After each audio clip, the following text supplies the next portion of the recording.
ये बहुत बड़ा चाइनीज डैम धरती के रोटेशन को बदल रहा है। ये साइंस फिक्शन नहीं है। आपकी जिंदगी का हर एक दिन थोड़ा सा लंबा हो गया है इसकी वजह से। चाइना में एक ऐसी बिल्डिंग है जो इतनी बड़ी है कि उसने हमारी धरती का रोटेशन फिजिकली बदल दिया है।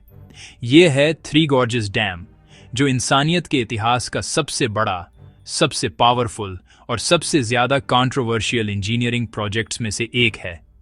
यह तो बस शुरुआत है, क्योंकि सवाल यह है कि आखिर यह डैम पूरी धरती के लिए समय को कैसे धीमा कर रहा है।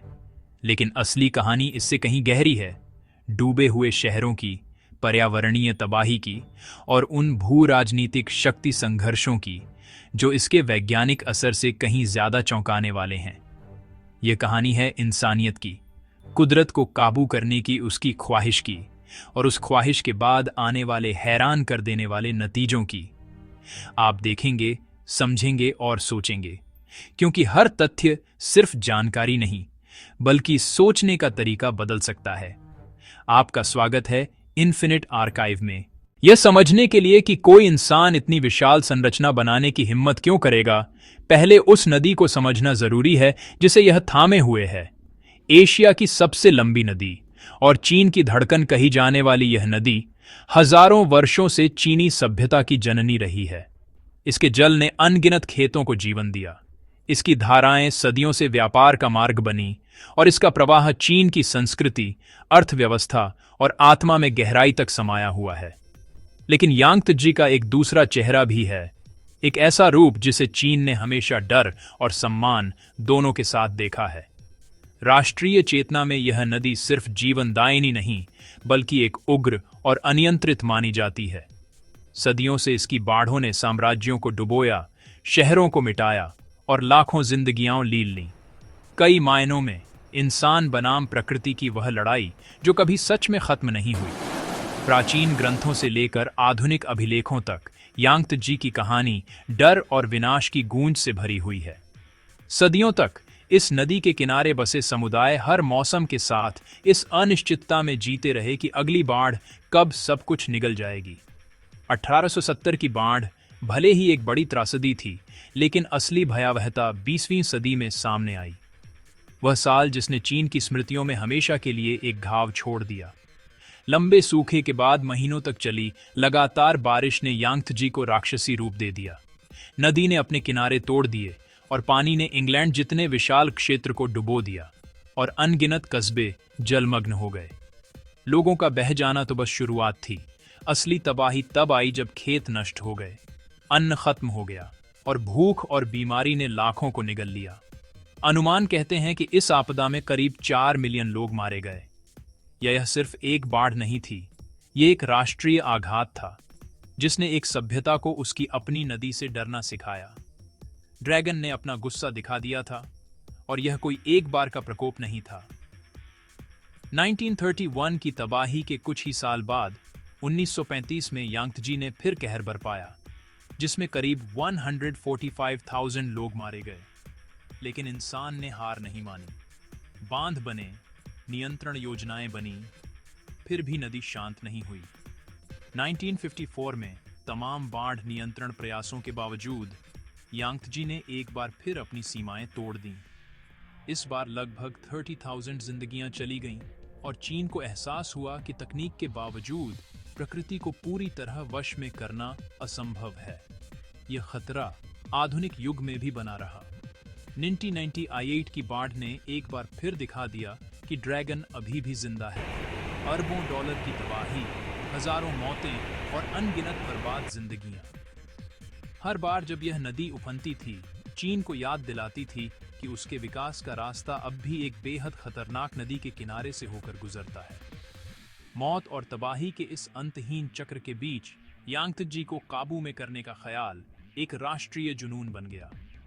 थ्री गॉर्जेस की खूबसूरत घाटियों में एक महान बांध बनाने का सपना नया नहीं था।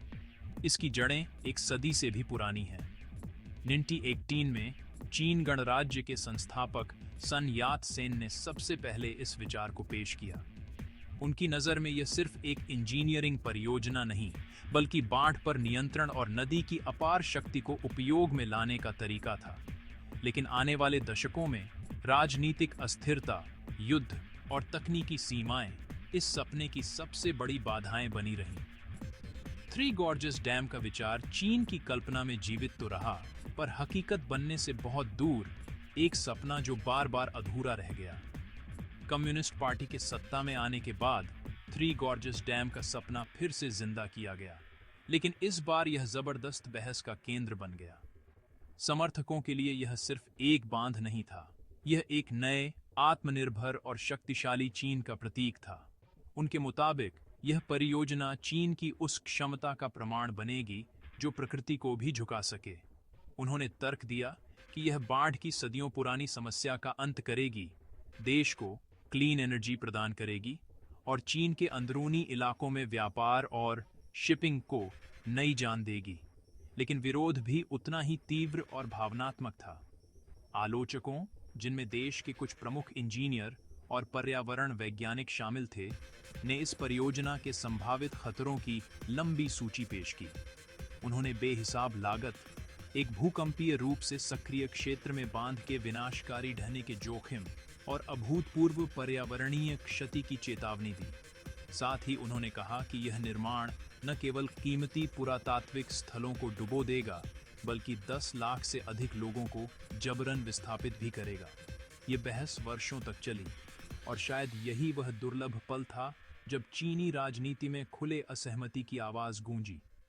आखिरकार 1992 में जब परियोजना को मतदान के लिए रखा गया तो यह पास तो हो गई, लेकिन नहीं वोटों और अब्सटेंशन की असामान्य रूप से बड़ी संख्या ने दिखा दिया कि मतभेद गहरे थे। फिर भी फैसला हो गया। चीन अब दुनिया का सबसे विशाल, सबसे साहसी और सबसे महंगा इंजीनियरिंग प्रोजेक्ट बनाएगा। वे ड्रैगन को जंजीरों में बांधने की कोशिश करने वाले थे। 14 दिसंबर 1994 को निर्माण शुरू हुआ। कंक्रीट और स्टील के इस पहाड़ से यांगत्जी की बाढ़ों पर नियंत्रण पाने की उम्मीद थी, लेकिन हवा में एक सवाल तैर रहा था।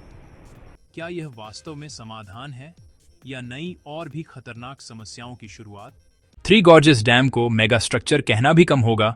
इसके आंकड़े कल्पना से परे हैं। मुख्य बांध दीवार एक ग्रेविटी डैम है, यानी यह अपने ही वजन की ताकत से यांगत्जी नदी को थामे रखती है। यह 185 मीटर 607 फीट ऊंचा है, यानी लगभग 60 मंजिला इमारत जितना, और इसकी लंबाई 2.3 किलोमीटर 144 मील तक फैली है, एक किनारे से दूसरे किनारे तक। इसके निर्माण में 27.2 मिलियन क्यूबिक मीटर कंक्रीट लगा, इतना कि उससे पृथ्वी के चारों ओर 6 फुट ऊंची दीवार बनाई जा सके। आधिकारिक लागत 31.7 बिलियन अमेरिकी डॉलर बताई गई, लेकिन कई विशेषज्ञों का मानना है कि असली कीमत इससे कहीं अधिक थी, शायद ऐसी जिसे केवल एक महाशक्ति ही वहन कर सकती थी। थ्री गॉर्जेस डैम का निर्माण अपने आप में एक आधुनिक चमत्कार था। पूरे 17 सालों में यह प्रोजेक्ट 3 चरणों में पूरा हुआ और हर चरण इंसानी इंजीनियरिंग की सीमाओं को लांघता गया। पहला कदम अविश्वसनीय, उन्हें एक नदी को मोड़ना पड़ा। इंजीनियरों ने यांगत्जी के प्रवाह को हटाने के लिए एक विशाल डायवर्जन चैनल खोदा ताकि सूखी नदी के तल पर मुख्य बांध बनाया जा सके। सालों तक यह इलाका लगातार हलचल से भरा रहा। हजारों मजदूर, भारी मशीनों के बेड़े और 24 घंटे चलने वाली निर्माण की गूंज ने इस घाटी को एक अविराम औद्योगिक शहर में बदल दिया था। 2006 में थ्री गॉर्जेस डैम का मुख्य ढांचा आखिरकार पूरा हो गया, और वह भी शेड्यूल से 9 महीने पहले। इस ऐतिहासिक पल का जश्न मनाने के लिए एक भव्य समारोह आयोजित किया गया, जहां उस अस्थायी दीवार को, जिसने इतने सालों तक नदी के प्रवाह को रोके रखा था, 151 टन डायनामाइट से उड़ा दिया गया। जैसे ही विस्फोट हुआ, यांगत्जी की पूरी ताकत पहली बार नए बांध से टकराई। ये वह क्षण था जब ड्रैगन को आखिरकार उसकी पत्थर की जंजीरों में बांधा गया।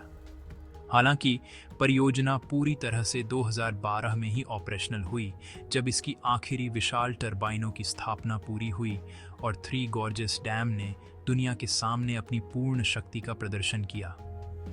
डैम का प्रमुख उद्देश्य बाढ़ को रोकना था। इसने 600 किलोमीटर लंबा विशाल जलाशय बनाया, जिसमें 29.3 बिलियन क्यूबिक मीटर पानी भरा जा सकता है। इसमें से एक बड़ा हिस्सा विशेष रूप से बाढ़ नियंत्रण के लिए आरक्षित है। सिद्धांत सरल है। जब गर्मियों में भारी बारिश आती है, डैम उस भारी पानी को रोक लेता है जिससे नीचे की ओर बहाव कम होता है और विनाशकारी बाढ़ों को टाला जा सकता है। डैम का दूसरा उद्देश्य बिजली उत्पादन है। थ्री गॉर्जेस डैम दुनिया का सबसे बड़ा पावर स्टेशन है जिसमें 34 विशाल टरबाइन हैं, 32 मुख्य और 2 छोटे जो प्लांट की खुद की ज़रूरतों के लिए है। हर मुख्य टरबाइन 700 मेगावाट बिजली पैदा कर सकता है। कुल मिलाकर डैम की कुल क्षमता 22,500 मेगावाट है। ये क्षमता ब्राज़ील के इताइपू डैम से भी अधिक है और लगभग 15 आधुनिक न्यूक्लियर रिएक्टरों के बराबर है। औसतन ये सालाना 40 टेरावाट घंटे बिजली उत्पन्न करता है, लेकिन 2020 जैसे वर्ष में यह रिकॉर्ड 112 टेरावाट घंटे तक पहुंच गया, जो कई देशों की सालाना खपत से भी अधिक है। इस विशाल स्वच्छ ऊर्जा उत्पादन का लक्ष्य चीन की कोयले पर निर्भरता कम करने की रणनीति में अहम भूमिका निभाना है। डैम का तीसरा उद्देश्य नेविगेशन है। सोचिए 600 फीट ऊंची दीवार के पास से बड़े कार्गो जहाज़ों को कैसे पार कराएंगे। डैम के पास इसके 2 समाधान हैं। विशाल 5 स्तरीय शिप लॉक्स, जहाज़ों के लिए एक सीढ़ी जैसी संरचना। शिप लिफ्ट, छोटे जहाज़ों के लिए सुपर इम्प्रेसिव एलिवेटर 2015 में पूरा हुआ। इस प्रणाली में जहाज़ पानी के एक विशाल टब में जाता है, बड़े गेट बंद होते हैं और फिर पूरा बेसिन, जहाज़ और सारा पानी 113 मीटर 370 फीट सीधे ऊपर उठता है। कुल मूविंग मास लगभग 15,500 टन है। लॉक्स से जो घंटों लगते थे वह सफ़र अब सिर्फ 40 मिनट में पूरा हो जाता है। यह नज़ारा सपनों जैसा है और अत्यधिक इंजीनियरिंग का असली कारनामा। यह वह मोड़ है जहां कहानी जैसे किसी साइंस फिक्शन नॉवेल से निकली लगती है। एक मनुष्य द्वारा निर्मित संरचना ने पूरे ग्रह की घूर्णन गति, रोटेशन को मापने योग्य रूप से बदल दिया। समझने के लिए एक आइस स्केटर के स्पिन की कल्पना करें। जब स्केटर अपनी बाहों को अंदर खींचता है तो वह तेजी से घूमता है। जब स्केटर अपनी बाहों को बाहर फैलाता है तो उसकी घूर्णन गति धीमी हो जाती है। यह सब भौतिकी, फिजिक्स के एक सिद्धांत मोमेंट ऑफ इनर्शिया के कारण होता है, जो बताता है कि किसी वस्तु का वजन, मास, और उसका वितरण, डिस्ट्रीब्यूशन, उसकी घूमने की क्षमता को कैसे प्रभावित करता है। अब इससे पहले कि आप घबराएं, यह बदलाव पूरी तरह से अप्रत्यक्ष, इम्परसेप्टिबल है। आप इसे कभी महसूस नहीं करेंगे और आपकी घड़ियों को एडजस्ट करने की जरूरत भी नहीं होगी। यह इतना छोटा बदलाव है कि इसे केवल अत्यंत संवेदनशील, इनक्रेडिबली सेंसिटिव उपकरणों द्वारा ही मापा जा सकता है। तुलना के लिए, प्राकृतिक घटनाओं का असर इससे कहीं बड़ा होता है। उदाहरण के लिए, 2004 का विशाल सुमात्रा भूकंप ने धरती के मैस को इतना हिलाया कि इसके कारण दिन लगभग 2.68 माइक्रोसेकंड छोटा हो गया, जो थ्री गॉर्जेस डैम के प्रभाव से 40 गुना ज्यादा है। थ्री गॉर्जेस डैम का उभरता जलाशय सिर्फ खाली घाटी नहीं भर रहा था, उसने हजारों साल से बसते लोगों का जीता जागता लैंडस्केप डुबो दिया। 600 किलोमीटर लंबे रिजर्वुआर ने एक घनी आबादी वाले क्षेत्र को स्थायी रूप से पानी में डुबो दिया। इससे इंसानी इतिहास में किसी एक प्रोजेक्ट के लिए सबसे बड़ा मास माइग्रेशन हुआ। आधिकारिक आंकड़े, लगभग 1.4 मिलियन लोगों को जबरन स्थानांतरित किया गया। क्रिटिक्स का कहना है असली संख्या शायद 2 मिलियन के करीब। यह सिर्फ घरों की बात नहीं थी, पूरा कम्युनिटी मिटा दी गई। 13 शहर, 140 कस्बे और 1350 से अधिक गांव आंशिक या पूरी तरह से पानी में डूब गए। लोगों ने अपने घर, खेत और पुरानी कम्युनिटीज खो दी। सरकार ने नई आवासीय परियोजनाएं बनाई, लेकिन परिवर्तन अक्सर दर्दनाक था। कई किसान अपनी उपजाऊ भूमि छोड़कर खराब मिट्टी वाले क्षेत्रों में चले गए। बेहतर जीवन के वादे अक्सर सामाजिक उथल-पुथल, आर्थिक कठिनाइयों और भ्रष्टाचार से टकराए। मानवीय कीमत के साथ साथ इतिहास और सांस्कृतिक विरासत भी डूब गई। यांगत्जी बेसिन सभ्यता का पालना है और डूबे हुए इलाके पुरातात्विक खजाना थे। किया 300 पुरातात्विक स्थल पानी के नीचे चले गए, कुछ हजारों साल पुराने।